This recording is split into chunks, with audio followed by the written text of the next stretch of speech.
So, hi everyone, welcome to another video, and today we're going to be talking about burnout. I'm sure some of you, or most of you watching this video, have experienced burnout one way or the other sometime in their life, or maybe even experiencing it right now, I'm not sure. If you are, stay with me, I'm going to tell you my story, and maybe that will help you to cope with yours. But in general, like burnout in software engineering is quite, well, popular.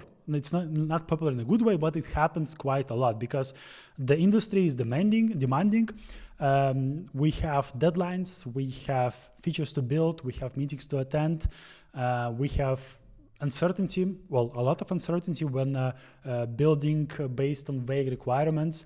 And it's not like in the university when you have strictly defined requirements which can be done from A to Z based on that acceptance criteria list. It's more of a vague idea based on some design with some ACs written by a product owner who's not really sure how the feature needs to work, and the client is also not sure, like the client, like stakeholder who's involved, who wants this feature built, they're also not sure how it needs to work. So it's all an experiment. Then you're gonna get feedback and rebuild it all from scratch, and that in turn, once you're doing this agile development over and over, especially if you're doing it in a high pressure environment, you get burned out quite often. So today we're going to be talking about this topic because I really want to share my story and tell you a few tips and tricks that have helped me survive, and also maybe share some stories from others.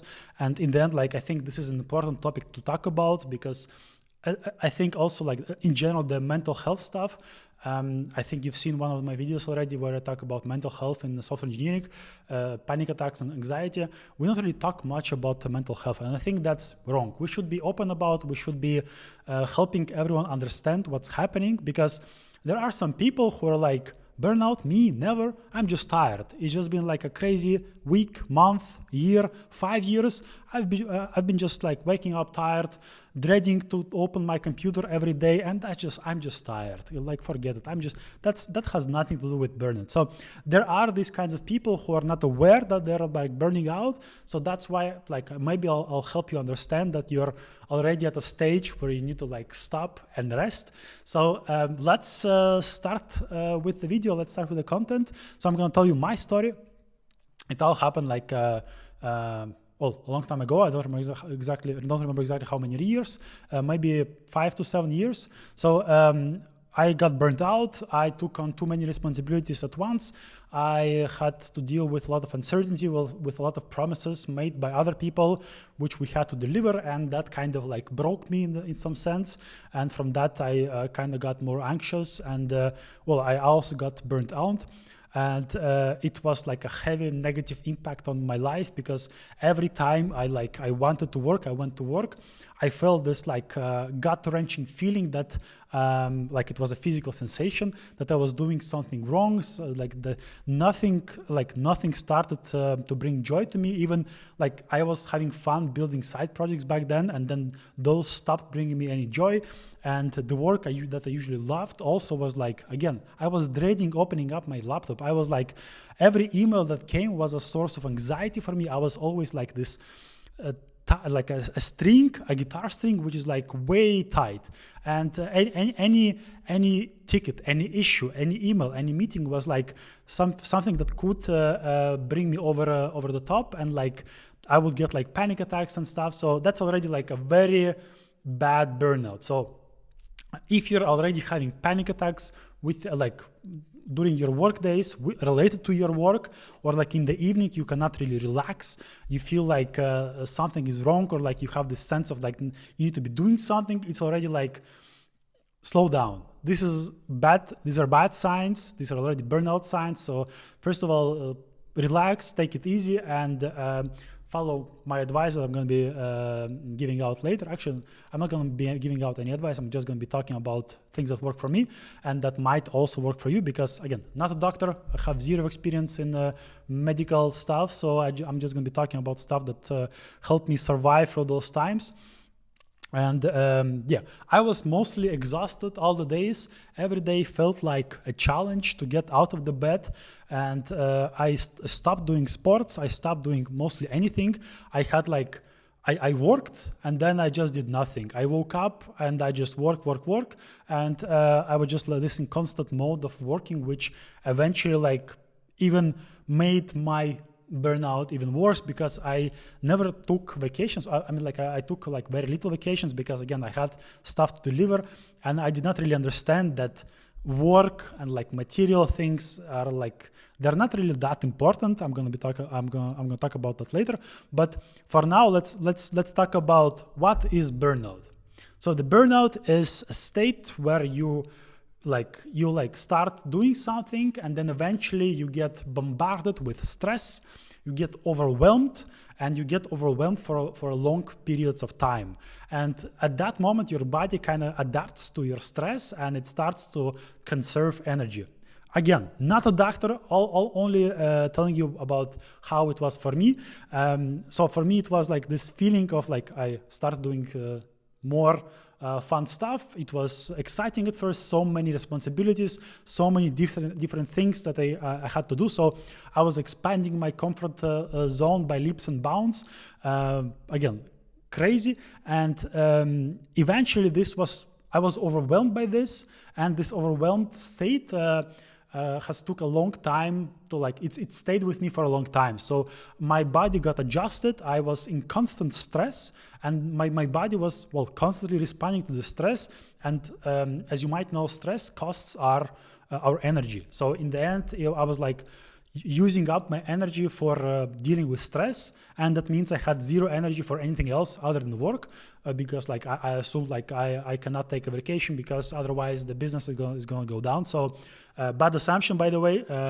Your health is much more important than any business, because otherwise, if there is no health, you can do, well, no business. But if there is no business but there's health, you can still start a new business, for example.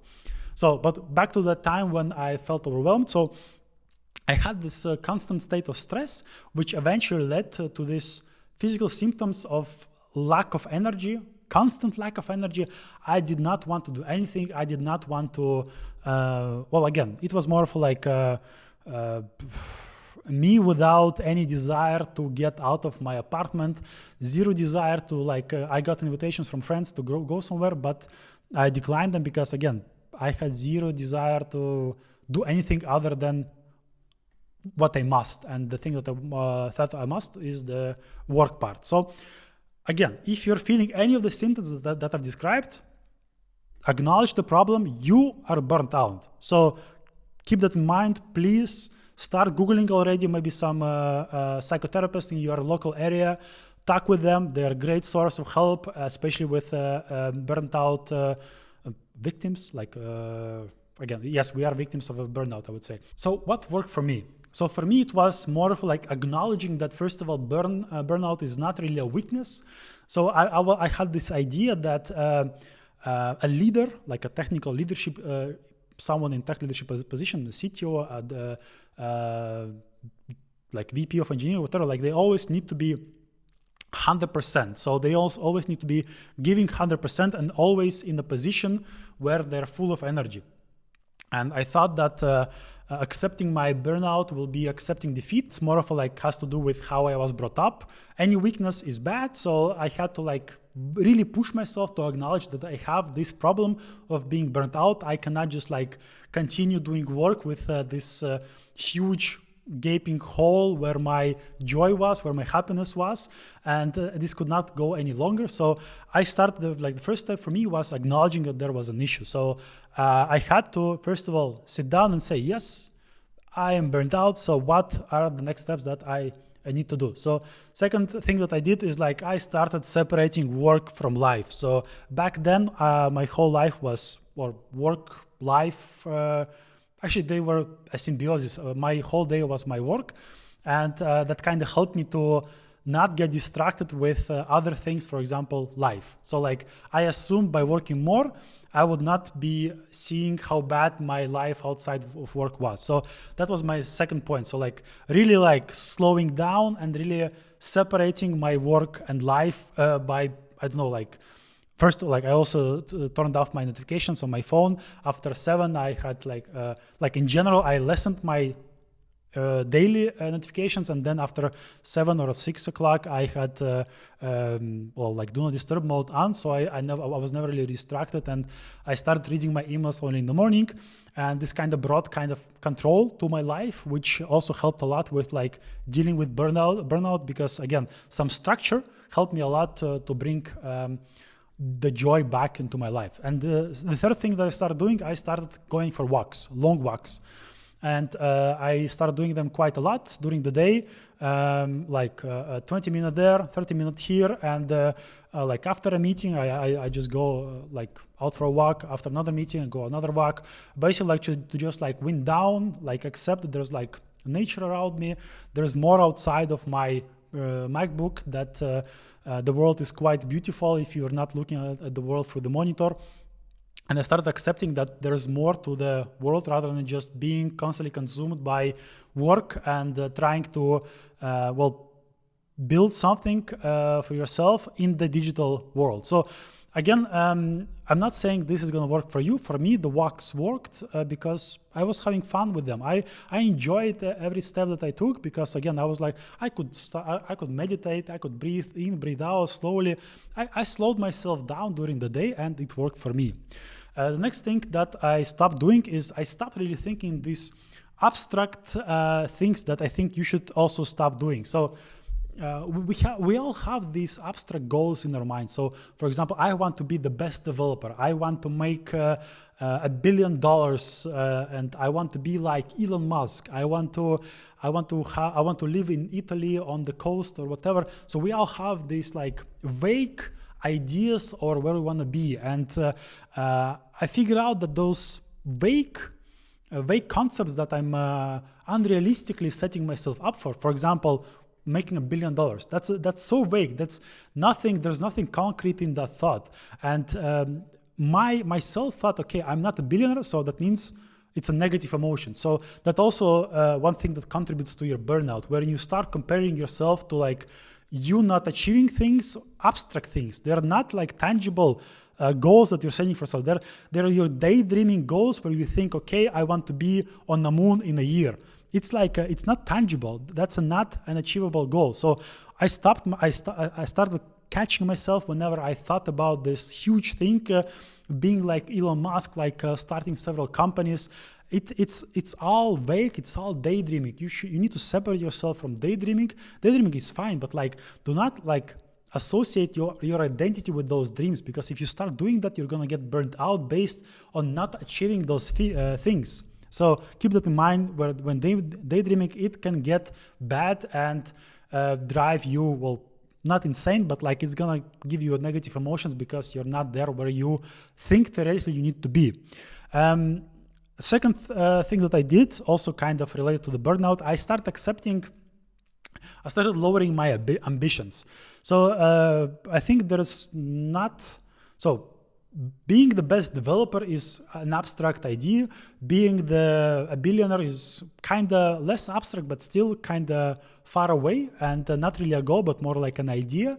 So I started like lessening my ambitions because they are not really like contributing anything to my life. I'm good at where I am right now. So I'm having fun recording this YouTube video. I'm having fun running my own company. I'm having fun teaching developers. I'm having fun leading development. So I'm really comfortable where I am right now. I am not Elon Musk, and I totally accept that. I don't want to be like him anymore. Well, not anymore, but like I never want to be like him, but that was just like an example. So like it's more of I'm totally fine with being mediocre. So like I finally accepted that I don't want to build $1 billion unicorn. I'm fine with building like a lifestyle business. I'm fine with building a house somewhere, just like a simple house with a garden. I'm totally fine with having a house, and that's it. Like as long as, again, I started finding myself in simple things, and I think that's going to be like beneficial to you as well after a burnout, especially like you had this whole thing, like you had your whole identity attached to your work, that you need to start figuring out life outside of your work, and having daydreams, lowering your ambitions, or like having high ambitions, that can lead to burnout unless you like start dealing with them and trying really like to think through when you're daydreaming, or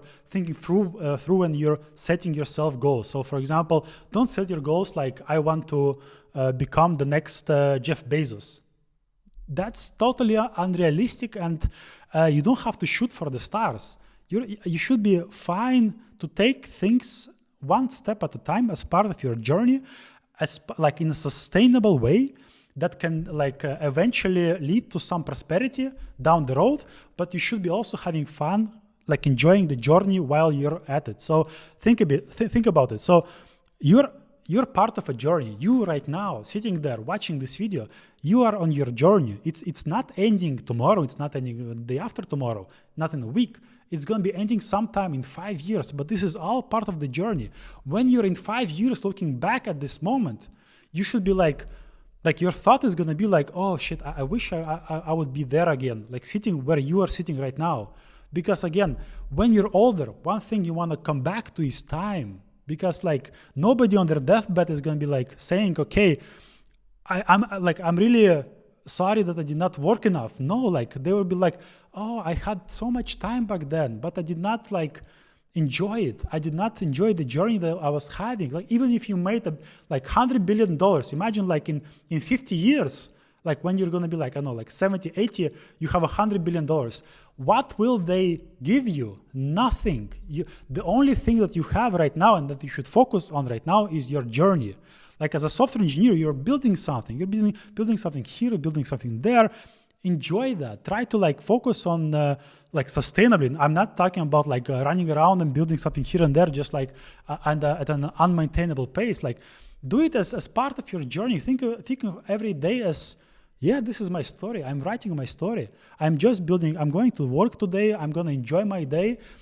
If I need to, if I'm going to be fired, if I'm going to leave this job because it's too stressful, I will do it, because this is like, it's my journey. It's quite long. So you should not be afraid of, well, first of all, like doing big things, big changes, like taking a sabbatical, taking a vacation. This is actually the next big point. Prepare to rest a lot. So like, think of this, like your body was constantly under stress for a long periods of time, and you reached your limit, and you kind of, well, your body kind of shut down. It's conserving energies. It's not allowing you to do something. So one way you can get out of this is by vacation, by sabbaticals, by switching jobs, or like taking space between jobs, and then you can come back better. So and also like even this like coming back better is part of your journey that you should be enjoying. So think of this again as your way is long. You have your goals, yes, but focus on achieving those goals one day at a time. Eventually, you will achieve your goals. And when you achieve them, you will be looking back at this place where you're right now and thinking, I want to go back. I want to do this all over. I don't care about the material things. I don't care about achieving all those. I just want to go back and do this all over again, because that's one thing that you're going to be lacking in the future is time. So while you're here right now, enjoy this time. Try to use this time as best as you can, but think of it as part of your journey that you will be looking back upon. So let's continue with the next point that really helped me. And that's, well, basically like kind of small thing. It's replacing coffee and alcohol, well, with decaf and no alcohol for the most part. And I do sometimes drink, but much rarer than back then. And decaf is kind of norm for me nowadays. I do like once a week drink a normal coffee, but I've kind of found out that I don't feel quite well after a coffee. It makes me like a bit anxious, so I kind of try to avoid that, to be able to like deal with the stuff that's coming in. And again, I'm solving these problems as I can. So again, this is for me. For me, the coffee works not well, and I found that decaf works for me decently. I can get my motivation because again, there's this placebo effect, and I get energized even though there's no coffee in it. And I enjoy decaf much more than like fully caffeinated drink. So that's what works for you. I don't expect you to follow me in all of this. It's more stuff that is useful to me. So the next point that I want to emphasize is moving like I think I read it in some book. There was this phrase called doing a geographic, which means like switching up your place of living for a few months or so. So you as a software engineer, you might be working at a good place, and during the pandemic, companies understood that remote work is not really bad. So I would employ you, if you cannot take vacations, or even if you can, go somewhere where there's a lot of sun, there's a lot of seas, like oceans, like somewhere where you can swim and enjoy the weather, like walk around, and where you can slow down. If you're in Europe, I would recommend like probably going to Italy or Spain. And if you're in US, I have no idea, maybe Mexico or something, I don't know.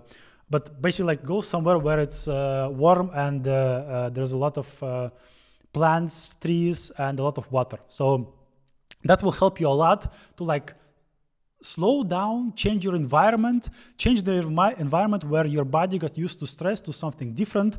Stay there until you feel comfortable. Again, workations are quite popular nowadays. At our company, we do them constantly. We tell the employees to go visit other offices around the Europe, because again, it makes team collaboration better. So just take your computer, go somewhere, work on the beach, somewhere where you're more comfortable, and enjoy. Like, try to wind down. Try to, like, again, go for walks. Separate your job from your leisure time. Start maybe some romance thing. Like, I would assume you're somewhere between 25 and 35. Probably a male, if female, also fine, but find some romantic interest, try dating, go on Tinder, meet some new people, talk with them, absorb the new culture, get new experiences, do something that excites you. Try to find something. Like, don't stay at home and do nothing. Actually, like, even do that if you feel like doing that, but like, push yourself a bit to get out, like, so your body gets used to good stress of being out in the world, good stress of talking with people you don't know yet. And eventually your body is going to again adapt. Again, we are humans, we adapt quite well to everything, also to negative sides, also to good sides. So think about this as adapting, like teaching your body to adapt to something good right now. So you spent your time adapting to something bad, which led to burnout. Now you need to do the opposite of adapting to something nice and getting out of this rut, and again, finding happiness in everything that you do. So that's also what worked for me. I traveled a lot to Catania in Sicily, where we have an office, and I spent quite a bit of time there. I also traveled quite a bit to other places. I went to Bali to meditate. I went to other places as well, like to Dubai to have some parties and meet some people. Again, there's a lot of stuff that you can do to like separate yourself from this work routine that you got used to, but you really need to like separate your work from your leisure time, and that's crucial. Unless you switch it up, you will constantly be in that work mode, and you will your sleep will suffer, because your brain will constantly be working like in your off time, thinking about problem solving related to work. So if you also like notice that you're thinking quite a lot about work when you should be eating dinner with someone, then you also have an issue. So that's not okay. You should not be thinking so much about your work. Try to like catch yourself, step away from it, and think, like, be present in the moment. So if you're eating dinner with someone, focus on eating dinner. Focus on talking with this person.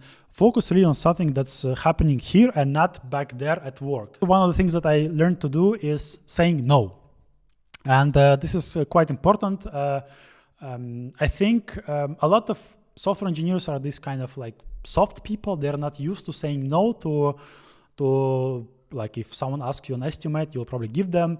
And if someone asks you like to do this on like until Monday, it means like Friday 5 o'clock, and it's impossible to do it in like 1 hour, and you need to invest like 20 hours. You're there to push, but you need to learn to say no, and you're going to handle that on Monday, or you're going to handle that when you have time available.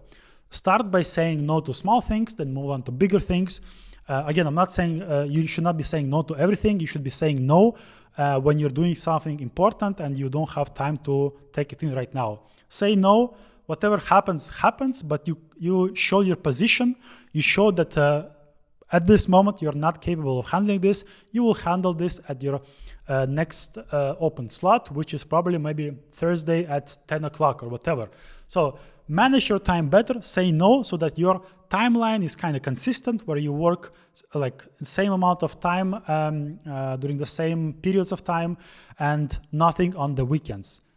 Again, if your company fires you for saying no for work on the weekend, then that's not the company where you want to work at. And again, this is all part of your journey. If you're gonna move to a different work, then again, view this as your story and do that, because your mental health is much more important than some company's bottom line. And if the company does not treat you well enough to understand that you have mental needs to relax, mental needs to like not think about work and separate work from life, then it's not a place where you want to work where you want to work at. So keep that in mind. And that's it. I hope you can handle your burnout. I mean, for me, it took quite a bit of time to really solve this issue for me. I tried a lot of things. I tried meditation, I tried breathing, I tried gym, whatever, everything. Like I tried a lot of things, and I've told you about the things that work for me, and this took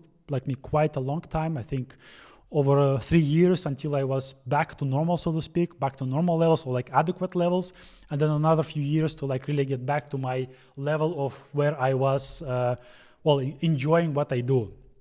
As you can see now, I'm recording video, I'm having fun. I see this as part of my journey, and I'm really like enjoying this moment. So I hope you're enjoying this moment with me. So I hope you can solve your burnout, and we'll see each other in the next video. If you like this kind of content, press subscribe, press like, and we'll see each other in the next video. And I really hope that next time you like watch my video, you're gonna be like better, or at least working from somewhere warm, or at least enjoying a long walk, and maybe listening to this YouTube video as a podcast. So yeah, it was nice talking to you, and see you in the next video. Bye bye.